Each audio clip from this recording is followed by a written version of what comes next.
Okay. Hello and welcome, everyone. I am here with the authors of Beyond Coincidence. Beyond Conditioning. We've got so many books. Beyond Conditioning, as you can see in all our beautiful backgrounds. My name is Crystal Hill. I am the CEO of Hill House where we are spreading positive messages of inspiration and empowerment to raise the consciousness on the planet. And this book is no different. We have 4 amazing authors here. 4 have already done a live launch and discussion. And so I'm very excited to introduce you to the authors of Beyond Conditioning. Sue, let's start with you. You are a returning author, so this is nothing new to you. How are you feeling today? I'm extremely excited. I'm so excited today. What I've really loved about this collaboration is the closeness of us as a group. We have a smaller group this time, and it's just wonderful to be, to feeling that genuine connection with people and feeling like we've all got to know each other. That's beautiful. Exactly. Yeah, there's something to be said, especially the power of 8 holds something very, very beautiful. Yeah. Tell everyone what magic you are spreading in the book and in the world. You're starting with, okay. Yes, Wow. yeah, we're starting with you. Okay, my chapter is about finding our original face. So the idea is back to the self, back to the true self, the real self. Conditioning is fine. Conditioning helps us learn ways to get along in the world. And so the message is use it, but use it with awareness and don't let it run your life. And, there are some delightful discoveries to be made as we peel away those layers, as painful as it might be at times. And it's a journey and it's an adventure. And I've shared my story. I've bared myself in a more vulnerable way than I ever have in terms of what I've published before. And I know that my fellow authors have done similar. I can tell because we've chatted, but I'm longing to see their chapters. That's wonderful. And this is exactly what came up in the previous panel discussion as well. It's that vulnerability that everybody's bringing to the table to really show a raw and real reflection of life, of the leaders who have done the work, and that it is ongoing, and that it is okay to be ongoing, and that there are ebbs and flows in life at all times, no matter where on this trajectory of shedding the conditioning and shedding the patterns that we are on. So that's what I'm so excited about with this book. It's like we're showing real life, real stories that can inspire real people. So Maria, let's move to you. What is the magic that you are sharing in the book and in the world?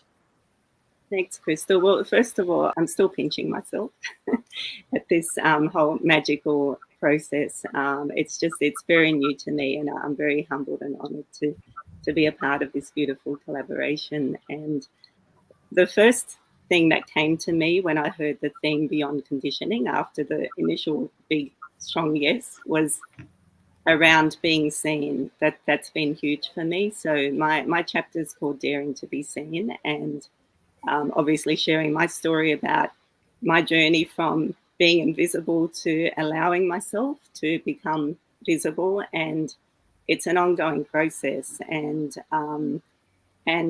this whole process for me has been a classic example of how I've been able to move beyond my own conditioning, my own limiting beliefs that, the imposter syndrome, that who am I to do this? It wasn't even in my wildest dreams until recently when it started coming to fruition. So, and with the whole being seen theme, it's really about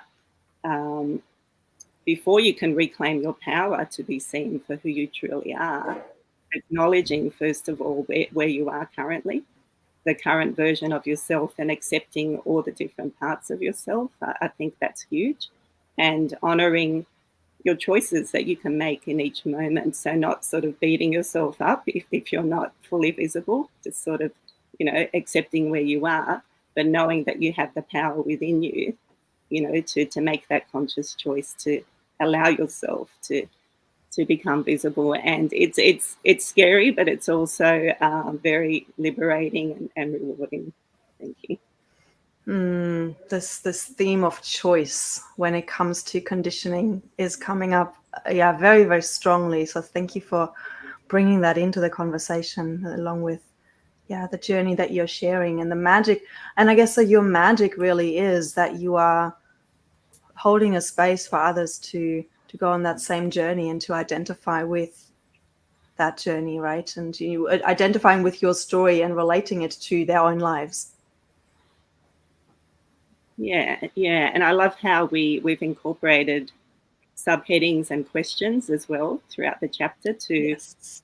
So it's not only about us and sharing our story, but engaging the readers in a way that they can, ask themselves these questions and reflect on themselves and how they can relate what we're sharing to their own life as well. So thank you for that. Absolutely. It is about that transformational experience for the reader and really taking them on that deeper journey. And Douglas, let's move to you. I got you, beautiful husband and wife couple here, and finally they're together in the same screen. They've always been in all of the meetings. One's been in the Bay Area, the other one's been somewhere else, and they're sort of playing tag team a lot. So it's so lovely to have you both on the same screen. So welcome and thank you for being here. Thank you. So Douglas, share with us your magic that you're bringing into the book. Well, I first of all, I want to thank you for, as I had before, and all the ladies. I'm the only male in the whole group, so that first of all it was kind of scary coming into it, but I realized even being a male, we all share some of the same similar type backgrounds, even though they are different. But what I was wanting to bring was, as far as conditioning goes, my past.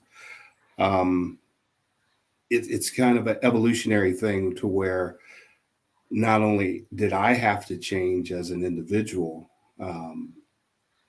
based on some of the things that you'll read in the book about me, but I saw a lot of me in my early years in the parents and such that I deal with today, coaches that I deal with today. And I just wanted to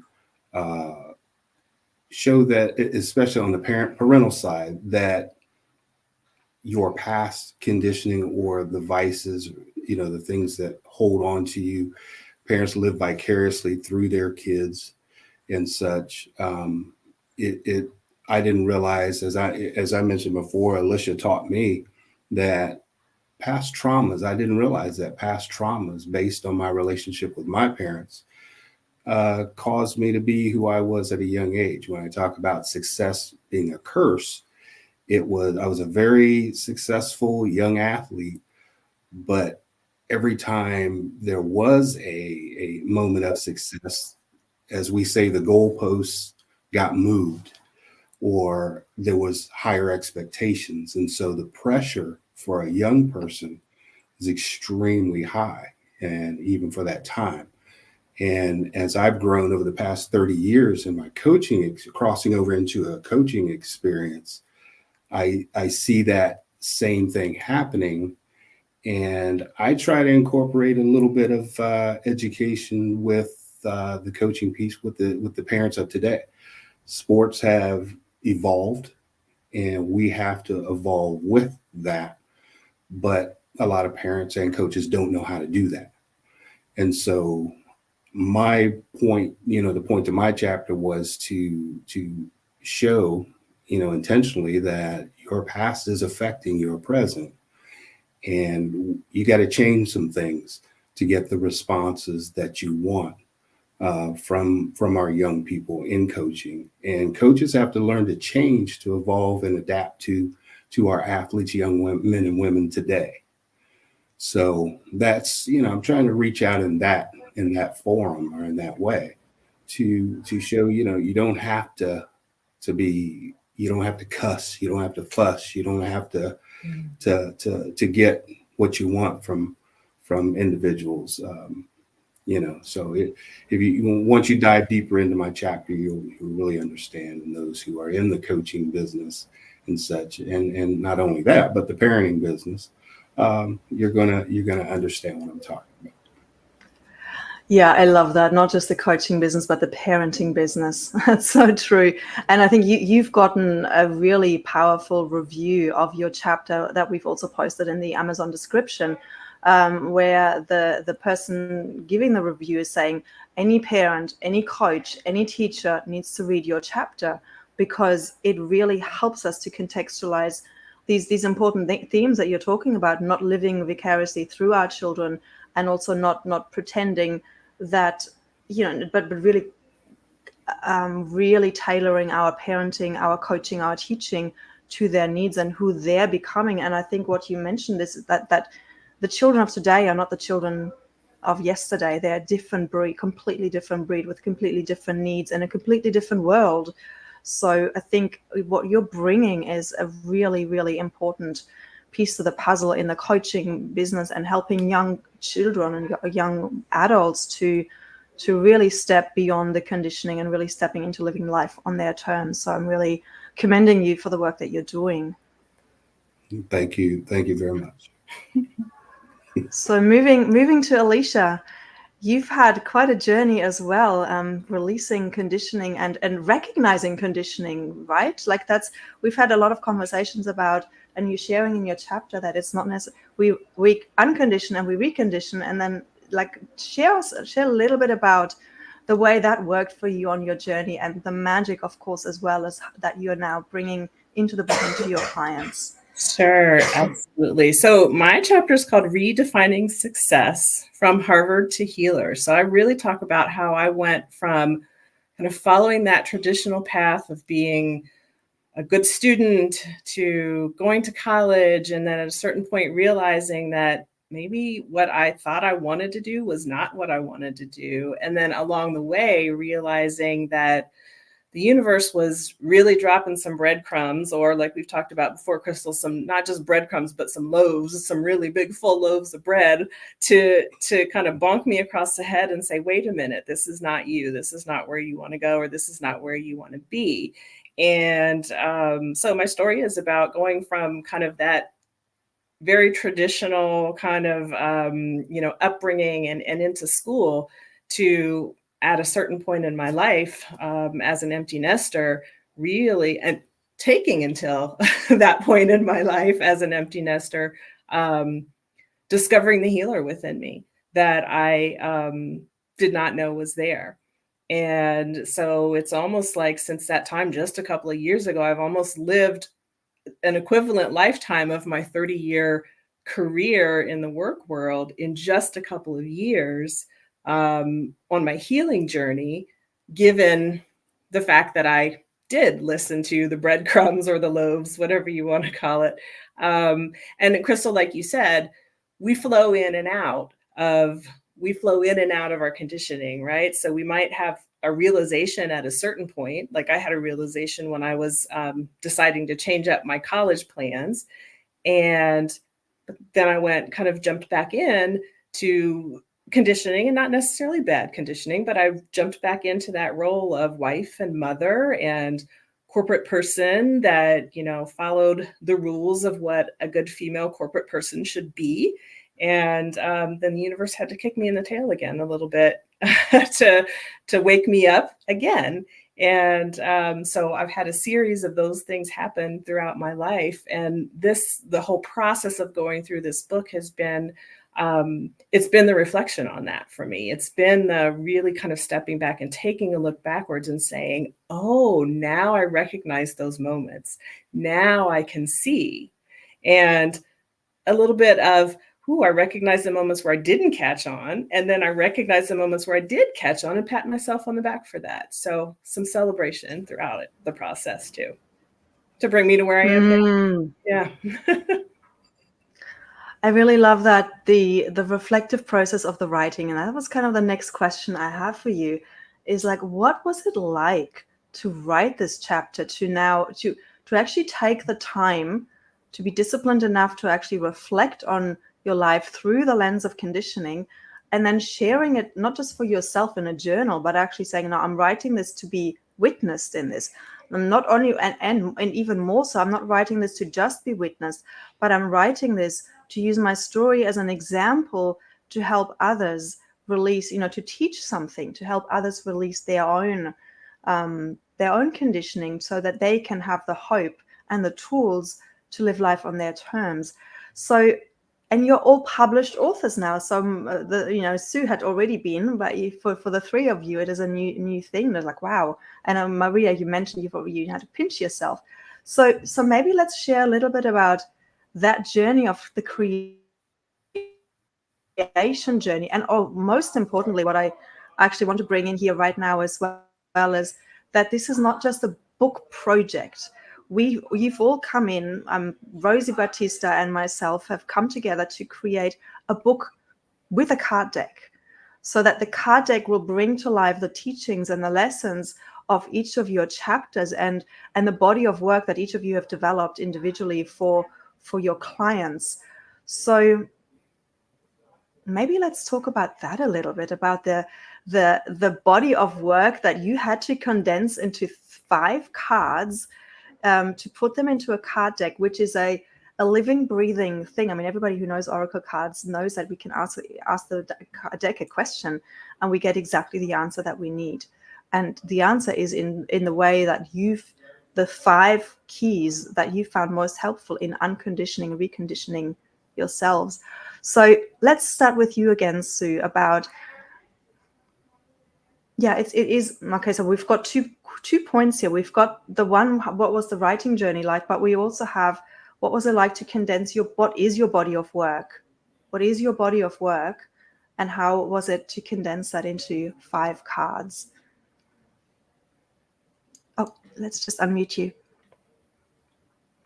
Yeah, right off the back of Alicia's sharing, I'm going, oh yeah. And, I haven't read your chapter yet, but, it's so much like me. So my 5, my body of work is about helping people move from the entrapment of being a performative, high-achieving, doing everything right, perfectionist, blah, blah. So getting away from having the performance on your terms. So we start with passion, number 1. We somehow get that modeled through conditioning and we become performers and we become great performers. And then we suddenly have a crisis or an insight or whatever, and it opens up the possibility to give ourselves permission to try something different, to go a bit deeper. And usually for many of us high performing corporate types, as I was, it's a health crisis. So while you're in hospital and you're journaling, you start to get in touch with, or if you're fortunate enough to meet a mentor or someone like that, it can guide you that different way. So you start to explore permission, and then through that process, you become aware that you could have a different perspective on all this. So my 4th layer is the perspective. And then from there, the life of purpose actually emerges. So the way I work with people is not to say, okay, where's your purpose? Let me help you get it.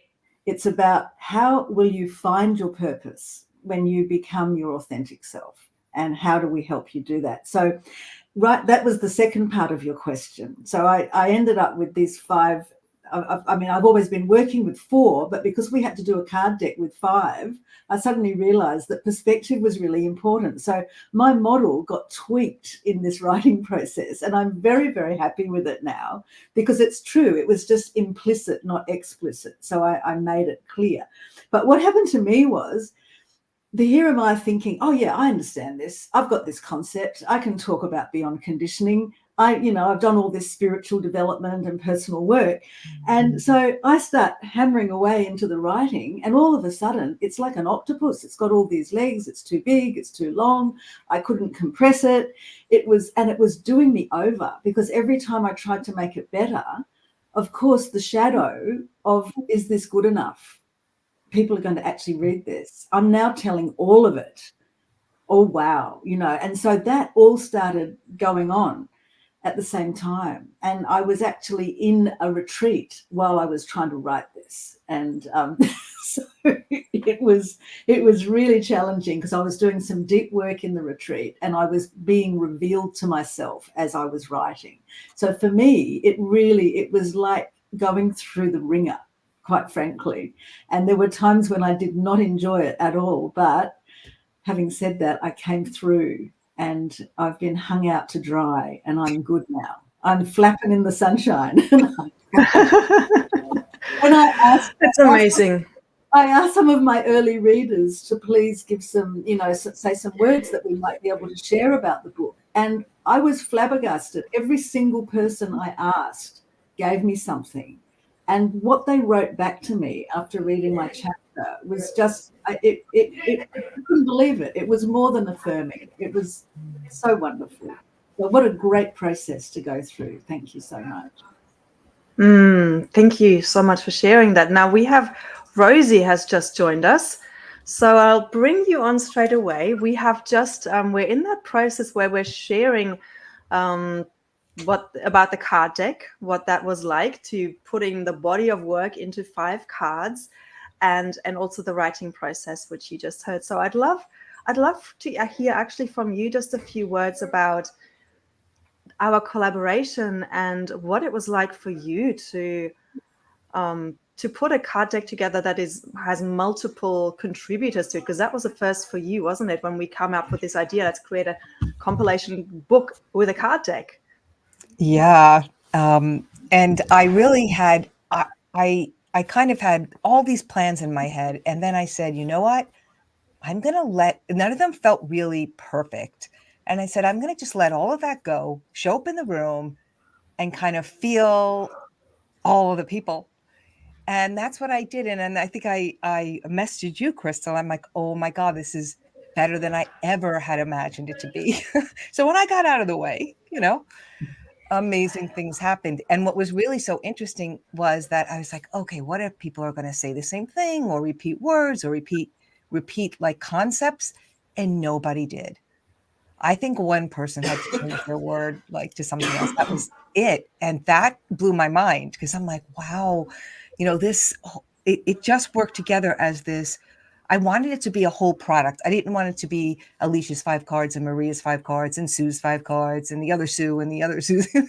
I didn't want it to be all this separateness. I wanted it to be one card deck that when a person had it in their hands, they felt really cared for and supported with all different modalities from all of this collective wisdom.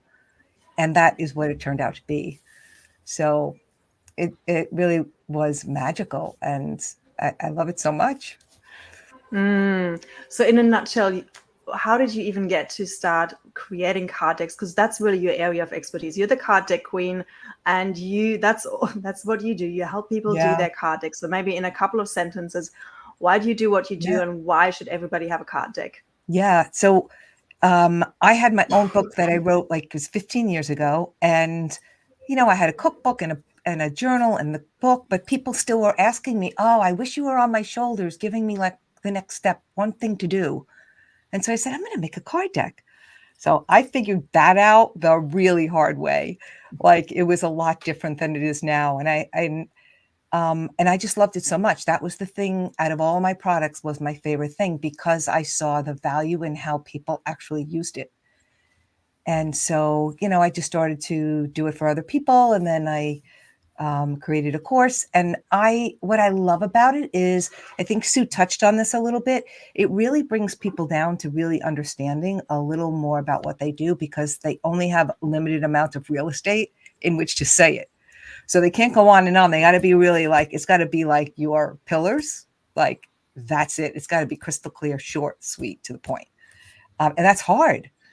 For people because we have a lot of things we want to say, right? We think we have to say a lot of things to make an impact and we don't. It's actually the less we say and the more we leave open for someone else's interpretation, like allowing them to step out of their way.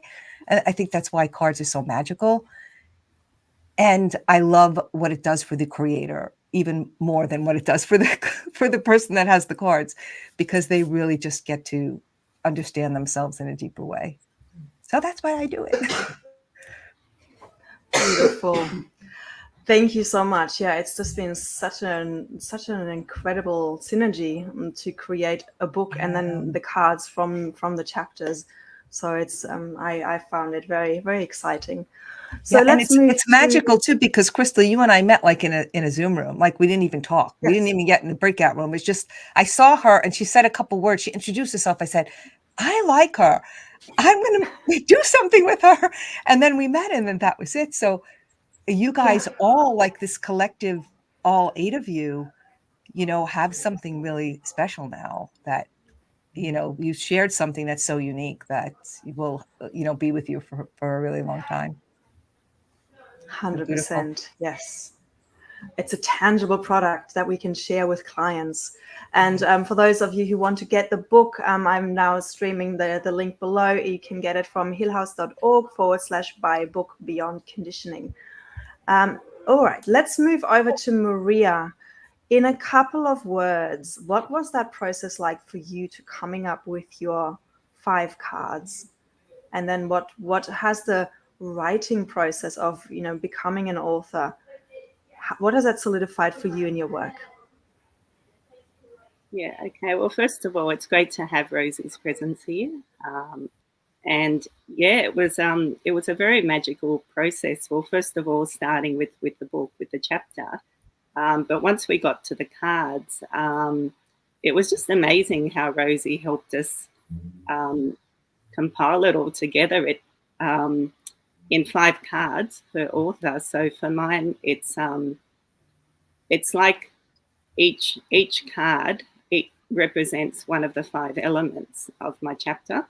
So they're kind of like sub themes for what my chapter's about. I mean, not that I'm suggesting a shortcut to reading the chapter, but I really love how on each card we don't just share a message. We share a message, but we also share like an action step, an action plan. So it's like bringing it to life, like not just reading something and saying, oh yeah, that's nice, I can relate to that, but actually, inspiring readers to take action and, form practices, like a regular practice as well. So that's what I really love about it. And I mean, my cards in a nutshell are around visibility, invisibility, the dare factor, and authenticity is key, like in finding your true authentic self.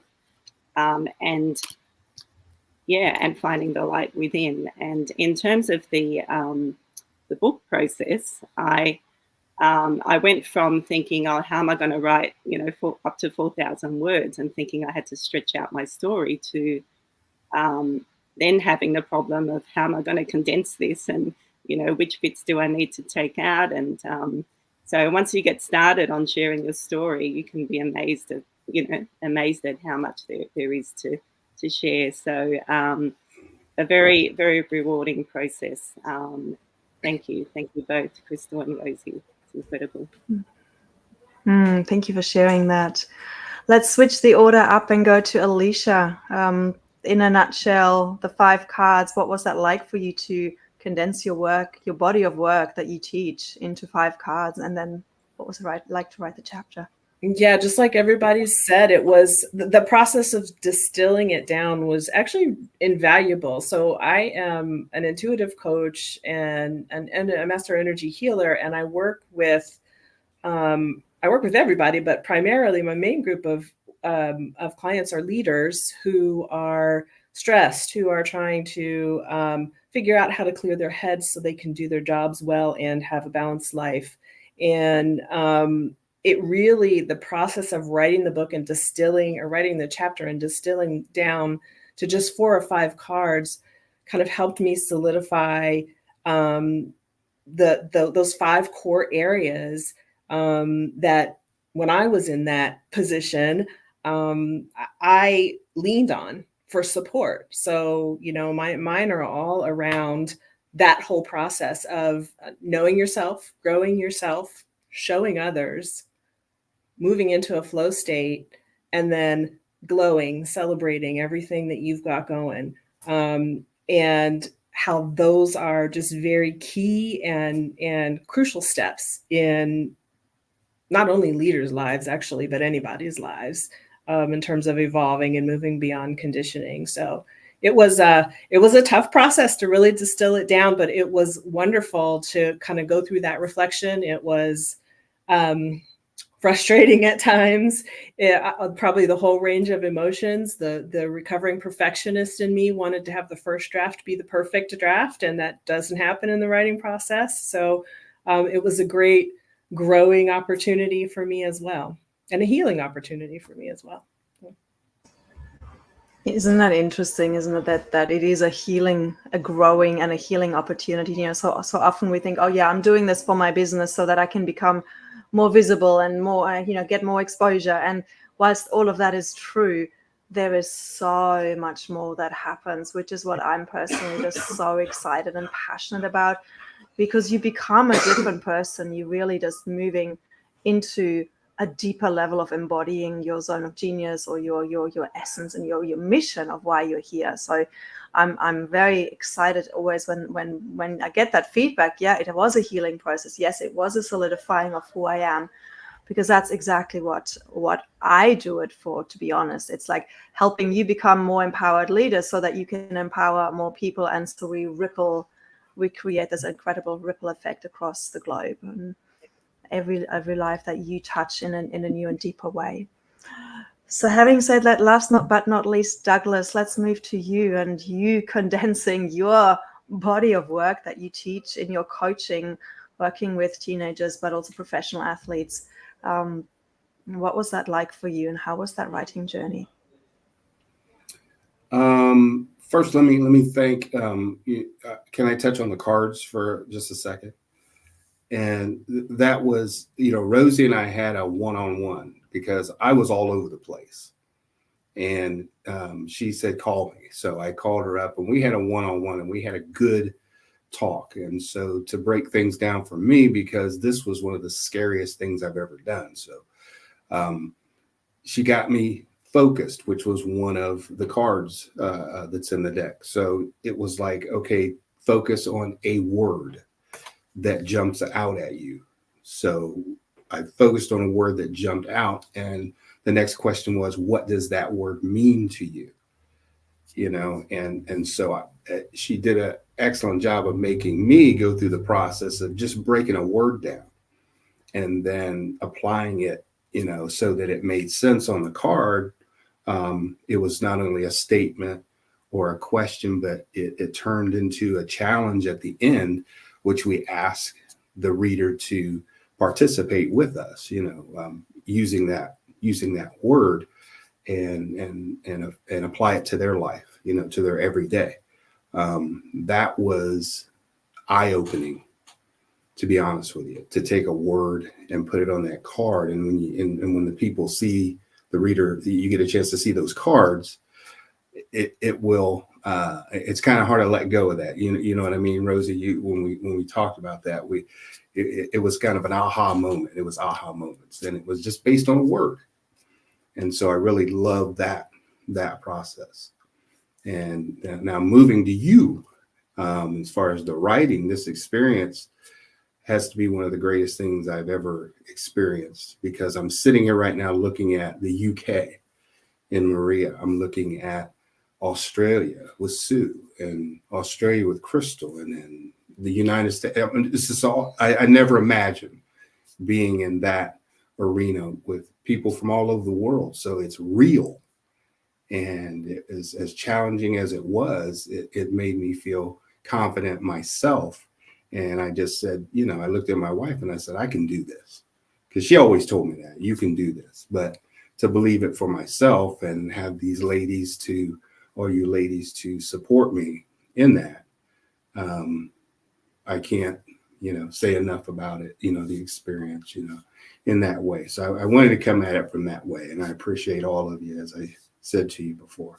So I say it to you now publicly. Appreciate you.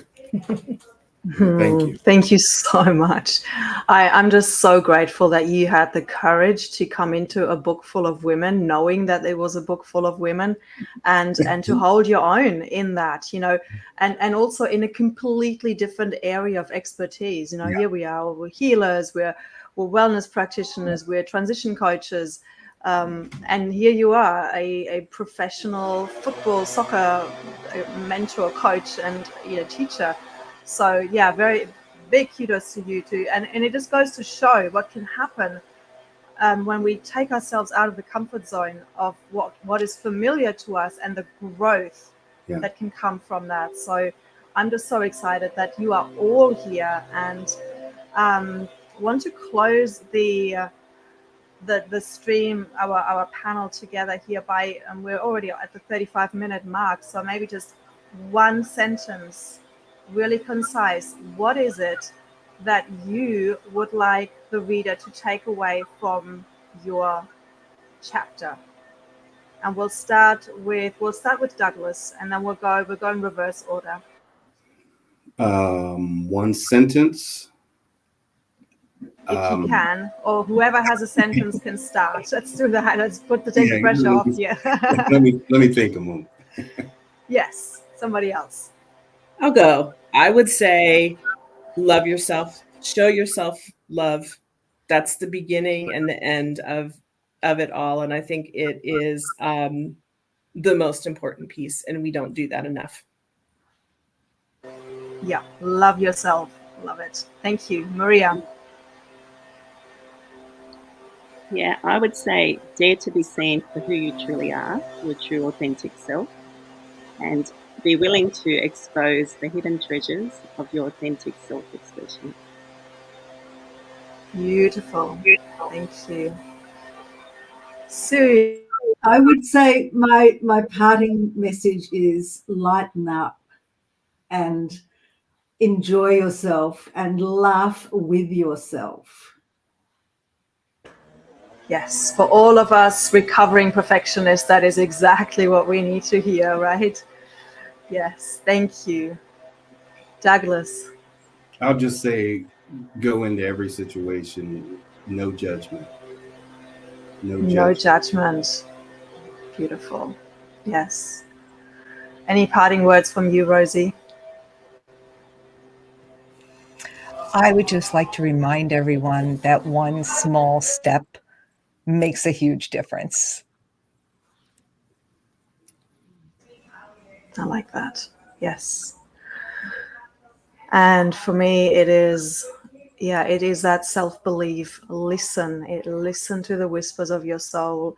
Listen to the little nudges that are coming, and do not let your ego or your fear tell you that you do not deserve to take the opportunities that your higher self wants you to take. And with that said, I want to thank all of you for your contribution to this incredible book. Apologies for the background if you can hear it. It's very noisy outside. That's why we're wrapping up as well. So everybody has to say something about Beyond Conditioning. Do get, including whatever that is out there. So we'll take it lightly. Do get the copy of this book, and make sure that these incredible, wise women and men can become bestsellers, so that we can create the ripple effect that we have the potential to create. Thank you all so much for being here, and we will see you again at another time. Bye for now. Thank you. Thank you all.